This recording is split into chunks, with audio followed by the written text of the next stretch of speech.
ہارون رشید کا ایک بیٹا تھا جس کی عمر تقریباً 16 سال کی تھی۔ وہ بہت کثرت سے زاہدوں اور بزرگوں کی مجلس میں رہا کرتا تھا اور اکثر قبرستان چلا جاتا۔ وہاں جا کر کہتا کہ تم لوگ ہم سے پہلے دنیا میں تھے، دنیا کے مالک تھے، اس دنیا نے تمہیں نجات نہ دی حتیٰ کہ تم قبروں میں پہنچ گئے۔ کاش مجھے کسی طرح خبر ہوتی کہ تم پر کیا گزر رہی ہے اور تم سے کیا کیا سوال و جواب ہوئے ہیں۔ اور اکثر یہ شعر پڑھا کرتا: مجھے جنازے ہر دن ڈراتے ہیں اور مرنے والوں پر رونے والوں کی آوازیں مجھے غمگین رکھتی ہیں۔ ایک دن وہ اپنے باپ بادشاہ کی مجلس میں آیا۔ اس کے پاس وزرائے امراء سب جمع تھے اور لڑکے کے بدن پر ایک کپڑا معمولی اور سر پر ایک لنگی بندھی ہوئی تھی۔ اراکین سلطنت آپس میں کہنے لگے کہ اس پاگل لڑکے کی حرکتوں نے امیر المومنین کو دوسرے بادشاہوں کی نگاہ میں ذلیل کر دیا ہے۔ اگر امیر المومنین اس کو تنبیہ کریں تو شاید یہ اپنی اس حالت سے باز آ جائے۔ امیر المومنین نے یہ بات سن کر اس سے کہا کہ بیٹا، تم نے مجھے لوگوں کی نگاہ میں ذلیل کر رکھا ہے۔ اس نے یہ بات سن کر باپ کو تو کوئی جواب نہیں دیا، لیکن ایک پرندہ وہاں بیٹھا تھا۔ اس کو کہا کہ اس ذات کا واسطہ جس نے تجھے پیدا کیا، تم میرے ہاتھ پر آ کر بیٹھ جا۔ وہ پرندہ وہاں سے اڑ کر اپنی جگہ چلا گیا۔ اس کے بعد اس نے عرض کیا کہ ابا جان، اصل میں آپ دنیا سے جو محبت کر رہے ہیں اس نے مجھے رسوا کر رکھا ہے۔ اب میں نے یہ ارادہ کر لیا ہے کہ آپ سے جدائی اختیار کر لوں۔ یہ کہہ کر وہاں سے چل دیا اور ایک قرآن شریف صرف اپنے ہاتھ لیا۔ چلتے ہوئے ماں نے ایک بہت قیمتی انگوٹھی بھی اس کو دے دی کہ احتیاط کے وقت اس کو فروخت کر کے کام میں لائے۔ وہ یہاں سے چل کر بصرہ پہنچ گیا اور مزدوروں میں کام کرنے لگا۔ ہفتے میں صرف ایک دن شنبے کی مزدوری کرتا اور 8 دن تک وہ مزدوری کے پیسے خرچ کرتا اور 8ویں دن پھر شنبے کو مزدوری کر لیتا اور 1 درہم اور 1 وانق یعنی درہم کا چھٹا حصہ مزدوری لیتا۔ اس سے کم یا زیادہ نہ لیتا۔ 1 وانق روزانہ خرچ کرتا۔ ابو عامر بصری رحمۃ اللہ علیہ کہتے ہیں کہ میری ایک دیوار گر گئی تھی، اس کو بنوانے کے لیے میں کسی ممارت کی تلاش میں نکلا۔ کسی نے بتایا ہوگا کہ یہ شخص بھی تعمیر کا کام کرتا ہے۔ میں نے دیکھا کہ نہایت خوبصورت لڑکا بیٹھا ہے، ایک دمبل پاس رکھی ہے اور قرآن شریف دیکھ کر پڑھ رہا ہے۔ میں نے اس سے پوچھا کہ لڑکے، مزدوری کرو گے؟ کہنے لگا، کیوں نہیں کریں گے، مزدوری کے لیے تو پیدا ہی ہوئے ہیں۔ آپ بتائیں کیا خدمت مجھ سے لینی ہے؟ میں نے کہا، گارے مٹی تعمیر کا کام لینا ہے۔ اس نے کہا کہ 1 درہم اور 1 وانق مزدوری ہوگی اور نماز کے اوقات میں کام نہیں کروں گا، مجھے نماز کے لیے جانا ہوگا۔ میں نے اس کی دونوں شرطیں منظور کر لیں اور اس کو لا کر کام پر لگا دیا۔ مغرب کے وقت جب میں نے دیکھا تو اس نے 10 آدمیوں کے بقدر کام کیا۔ میں نے اس کو مزدوری میں درہم دیے۔ اس نے شرط سے زائد لینے سے انکار کر دیا اور 1 درہم اور 1 وانق لے کر چلا گیا۔ دوسرے دن میں پھر اس کی تلاش میں نکلا، وہ مجھے کہیں نہ ملا۔ میں نے لوگوں سے تحقیق کیا کہ ایسی صورت کا ایک لڑکا مزدوری کیا کرتا ہے، کسی کو معلوم ہے کہ وہ کہاں ملے گا؟ لوگوں نے بتایا کہ وہ صرف شنبے ہی کے دن مزدوری کرتا ہے، اس سے پہلے تمہیں کہیں نہیں ملے گا۔ مجھے اس کا کام کو دیکھ کر ایسی رغبت ہوئی کہ میں نے 8 دن تک اپنی تعمیر بند کر دی اور شنبے کے دن اس کی تلاش میں نکلا۔ وہ اسی طرح بیٹھا قرآن شریف پڑھتا ہوا ملا۔ میں نے سلام کیا اور مزدوری کرنے کو پوچھا۔ اس نے وہی 2 شرطیں بیان کی، میں نے منظور کر لیں۔ وہ میرے ساتھ آ کر کام میں لگ گیا۔ مجھے اس پر حیرت ہو رہی تھی کہ پچھلے شنبے کو اس نے اکیلے 10 آدمیوں کا کام کس طرح کر لیا، اس لیے اس مرتبہ میں نے اسی طرح چھپ کر کہ وہ مجھے نہ دیکھے اس کے کام کو کرنے کا طریقہ دیکھا۔ تو یہ منظر دیکھا کہ وہ ہاتھ میں گارا لے کر دیوار پر ڈالتا ہے اور پتھر اپنے آپ ہی ایک دوسرے کے ساتھ جڑتے چلے جاتے ہیں۔ مجھے یقین ہو گیا کہ یہ کوئی اللہ کا ولی ہے اور اللہ کے اولیاء کے کاموں کی غیب سے مدد ہوتی ہے۔ جب شام ہوئی تو میں نے اس کو 3 درہم دینا چاہے، اس نے لینے سے انکار کر دیا کہ میں اتنے درہم کا کیا کروں گا، اور 1 درہم اور 1 مارک لے کر چلا گیا۔ میں نے 1 ہفتہ پھر انتظار کیا اور تیسرے شنبے کو پھر میں نے اس کی تلاش میں نکلا، مگر وہ مجھے نہ ملا۔ میں نے لوگوں سے تحقیق کیا، ایک شخص نے بتایا کہ وہ 3 دن سے بیمار ہے، فلاں ویرانہ جنگل میں پڑا ہے۔ میں نے ایک شخص کو اجرت دے کر اس پر راضی کیا کہ وہ مجھے اس جنگل میں پہنچا دے۔ وہ مجھے ساتھ لے کر اس جنگل ویران میں پہنچا تو میں نے دیکھا کہ وہ بے ہوش پڑا ہے، آدھی اینٹ کا ٹکڑا سر کے نیچے پڑا ہوا ہے۔ میں نے اس کو سلام کیا، اس نے جواب نہ دیا۔ میں نے دوسری مرتبہ سلام کیا تو اس نے آنکھ کھولی اور مجھے پہچان لیا۔ میں نے جلدی سے اس کا سر اینٹ پر سے اٹھا کر اپنی گود میں رکھ لیا۔ اس نے سر ہٹا لیا اور کہا، میرے دوست، دنیا کی نعمتوں سے دھوکے میں نہ پڑ، عمر ختم ہوتی جا رہی ہے اور یہ نعمتیں سب ختم ہو جائیں گی۔ جب تو کوئی جنازہ لے کر قبرستان میں جائے تو یہ سوچتا رہا کر کہ تیرا بھی ایک دن اسی طرح جنازہ اٹھایا جائے گا۔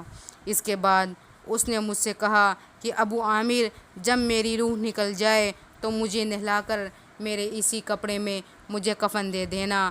میں نے کہا، میرے محبوب، اس میں کیا حرج ہے کہ میں تیرے کفن کے لیے نئے کپڑے لے آؤں؟ اس نے جواب دیا کہ نئے کپڑے کے لیے زندہ لوگ زیادہ مستحق ہیں۔ یہ جواب حضرت ابو بکر رضی اللہ عنہ کا جواب ہے۔ انہوں نے بھی اپنے وصال کے وقت یہی فرمائش کی تھی کہ میری انہی چادروں میں کفن دے دینا، اور جب ان سے نئے کپڑے کی اجازت چاہی گئی تو انہوں نے یہی جواب دیا تھا۔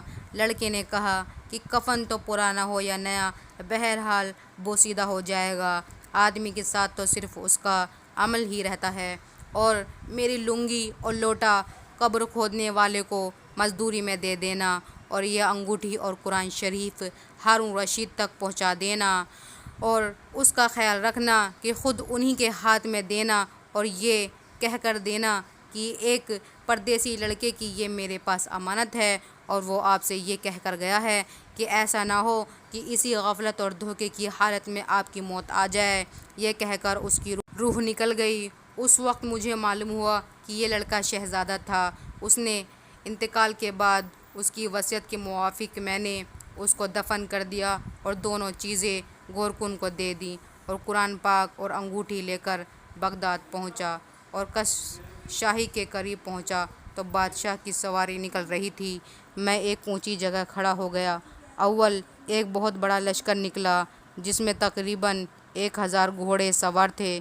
اس طرح یہ کے بعد دیگر 10 لشکر نکلے۔ 10ویں جتھے میں خود امیر المومنین بھی تھے۔ میں نے زور سے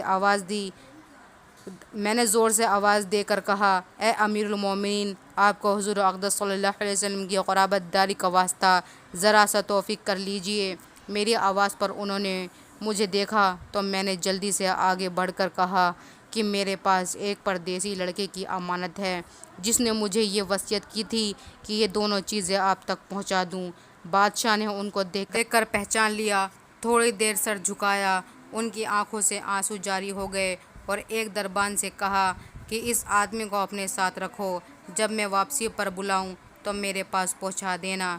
جب وہ باہر سے واپسی پر مکان پر پہنچے تو محل کے پردے گروا کر دربان سے فرمایا، اس شخص کو بلا لاؤ، اگرچہ وہ میرا غم تازہ ہی کرے گا۔ دربان میرے پاس آیا اور کہنے لگا، امیر المومنین نے بلایا ہے، اور اس کا خیال رکھنا کہ امیر پر صدمے کا بہت اثر ہے۔ اگر تم 10 باتیں کرنا چاہتے ہو تو 5 ہی پر اکتفا کرنا۔ یہ کہہ کر وہ مجھے امیر کے پاس لے گیا۔ اس وقت امیر بالکل تنہا بیٹھے تھے۔ مجھ سے فرمایا کہ میرے قریب آ جاؤ۔ میں قریب جا کر بیٹھ گیا۔ کہنے لگے کہ تم میرے اس بیٹے کو جانتے ہو؟ میں نے کہا، جی ہاں، میں ان کو جانتا ہوں۔ کہنے لگے، وہ کیا کام کرتا تھا؟ میں نے کہا، گارے مٹی کی مزدوری کرتے تھے۔ کہنے لگے، تم نے بھی مزدوری پر کوئی کام اس سے کرایا تھا؟ میں نے کہا، کرایا تھا۔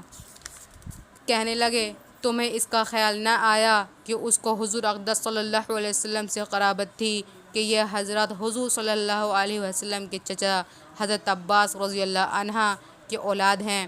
میں نے کہا، امیر المومنین، پہلے اللہ جل شانہ سے معذرت چاہتا ہوں، اس کے بعد آپ سے عذر خواہ ہوں۔ مجھے اس وقت اس کا علم ہی نہ تھا کہ یہ کون ہے۔ مجھے ان کے انتقال کے وقت ان کا حال معلوم ہوا۔ کہنے لگے کہ تم نے اپنے ہاتھ سے اس کو غسل دیا ہے؟ میں نے کہا جی ہاں۔ کہنے لگے اپنا ہاتھ لاؤ۔ میرا ہاتھ لے کر اپنے سینے پر رکھ دیا اور چند شعر پڑھے جن کا ترجمہ یہ ہے: اے وہ مسافر جس پر میرا دل پگھل رہا ہے اور میری آنکھیں اس پر آنسو بہا رہی ہیں، اے وہ شخص جس کا مکان قبر دور ہے لیکن اس کا غم میرے قریب ہے، بے شک موت ہر اچھے عیش کو مقدر کر دیتی ہے۔ وہ مسافر ایک چاند کا ٹکڑا تھا، یعنی اس کا چہرہ جو خالص چاندی کی ٹہنی پر تھا، یعنی اس کے بدن پر پس چاندی کا ٹکڑا بھی قبر میں پہنچ گیا اور چاند کی ٹہنی بھی قبر میں پہنچ گئی۔ اس کے بعد ہارون رشید نے بصرہ اس کی قبر پر جانے کا ارادہ کیا۔ ابو عامر رحمۃ اللہ علیہ ساتھ تھے۔ اس پر قبر پہنچ کر ہارون رشید نے چند شعر پڑھے جن کا ترجمہ یہ ہے: اے وہ مسافر جو اپنے سفر سے کبھی بھی نہ لوٹے گا، موت کا منہ عمری کی ہی زمانے میں اس کو جلدی سے اچک لیا۔ اے میرے آنکھوں کی ٹھنڈک، تو میرے لیے آس اور دل کا چین تھا۔ لمبی راتوں میں بھی اور مختصر راتوں میں بھی تو نے موت کا وہ پیالہ پیا ہے جس کو عنقریب تیرا بوڑھا باپ بڑھاپے کی حالت میں پیے گا، بلکہ دنیا کا ہر آدمی اس کو پیے گا، چاہے وہ جنگل کا رہنے والا ہو یا شہر کا رہنے والا۔ پس سب تعریفیں اسی واحد لا شریک لہو کے لیے ہیں جس کی لکھی ہوئی تقریر کی یہ کرشمے ہیں۔ ابو عامر رحمۃ اللہ علیہ کہتے ہیں کہ اس کے بعد جو رات آئی تو میں اپنے وظائف پورے کر کے لیٹا ہی تھا کہ میں نے خواب میں ایک نور کا قبر دیکھا جس کے اوپر نور ہی نور پھیل رہا ہے۔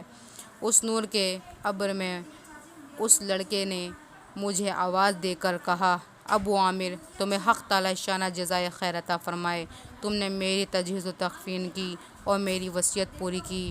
میں نے اس سے پوچھا کہ میرے پیارے تیرا حال کیا ہے؟ کہنے لگا کہ میں ایسے مولا کی طرف پہنچا ہوں جو بہت کریم ہے اور مجھ سے بہت راضی ہے۔ مجھے اس مالک نے وہ چیزیں عطا کی جو نہ کسی آنکھ نے دیکھی، نہ کان نے سنی، نہ کسی دل پر اس کا خیال گزرا۔ حضرت عبداللہ بن مسعود رضی اللہ عنہ فرماتے ہیں کہ تورات میں لکھا ہے کہ حق تعالی شانہ نے ان لوگوں کے لیے جن کے پہلو رات کو خوابگاہ سے دور رہتے ہیں، یعنی تہجد گزار کے لیے وہ چیزیں تیار رکھی ہیں جن کو نہ کسی آنکھ نے دیکھا، نہ کان نے سنا، نہ کسی آدمی کے دل پر ان کا خیال گزرا، نہ ان کو کوئی مقرب فرشتہ جانتا ہے، نہ کوئی نبی رسول جانتا ہے، اور یہ مضمون قرآن پاک میں بھی ہے۔ کسی شخص کو خبر نہیں جو آنکھوں کی ٹھنڈک کا سامان ایسے لوگوں کے لیے خزانہ غیب میں موجود ہے۔ اس کے بعد اس لڑکے نے کہا کہ حق تعالی شانہ نے قسم کھا کر فرمایا ہے کہ جو بھی دنیا سے اس طرح نکل آئے جیسا میں نکل آیا، اس کے لیے یہی اعزاز اور اکرام ہے جو میرے لیے ہے۔